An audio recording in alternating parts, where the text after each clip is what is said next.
Pé bàbá Matthew, ẹ̀gbọ́n mi nu, wáyé welcome sir, bàbá wọn kí bàbá láti Ègùdàbí, babaláwo láti Ègùdàbí. Ẹni mi mo kí yín, mo fi bá kí yín, mo fọ̀rọ̀ mẹ́la kí yín o. Ẹ̀rí yá, ìyá ìyàwó mi nìyẹn wọ́n kí bàbá ìyàwó mi lẹ́ẹ̀kan báyìí. Ẹ̀rí nǹkan báyìí.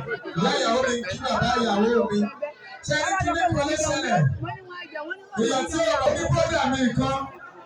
Ó sì tí àwọn èèyàn máa ń ṣọdún Ifá. Ó wá ní wípé tí wọ́n bá ṣọdún Ifá yẹn tán, ẹlòmíì máa tún kọ́lé, ẹlòmíì máa ra ọkọ̀, ẹlòmíì ò tiẹ̀ kì í ṣọdún Ifá rárá. Ó ní pé babaláwo ni. Iṣẹ́ kí ló ń ṣe? Kọ́sọ́mà mélòó ló ń wá bẹ̀ lòun náà bá lòun fẹ́ ṣe babaláwo. Ọwọ́ wọn ṣùṣù ọwọ́ náà wọ̀ ní kọ́ sẹ́ńtọ̀ síbí. Torí kò fẹ́ pẹ́ kó tó máa da ọkọ̀ kó tó máa rán Ifá. Ìyẹn bá náà ń bá lọ kọ́sẹ́ lókèrè ló bá délé bá náà ti mọ iṣẹ́ babaláwo. Kátó fọ̀ pẹ̀lá ti ń da ọdún, ó dẹ̀ ti ń ṣe Ifá fáwọn èèyàn. Àwọn èèyàn sáà ń wo pé Ifá ti ń ṣe. Ọlọ́run sáà fi kú báyà fún òsínú. Ìjọba ẹ̀fọ́ tí ọ̀run mi là dé, kọ́dùn láti kí bọ̀dá mọ́lẹ̀. Wọ́n lu bọ̀dá lùkùrù débi wípé bọ̀dá yìí wà níbi tí wọ́n wà ní sí. Tani bọ̀dá yẹn ìyẹn ní aláṣejù, bàbá àṣetẹ́.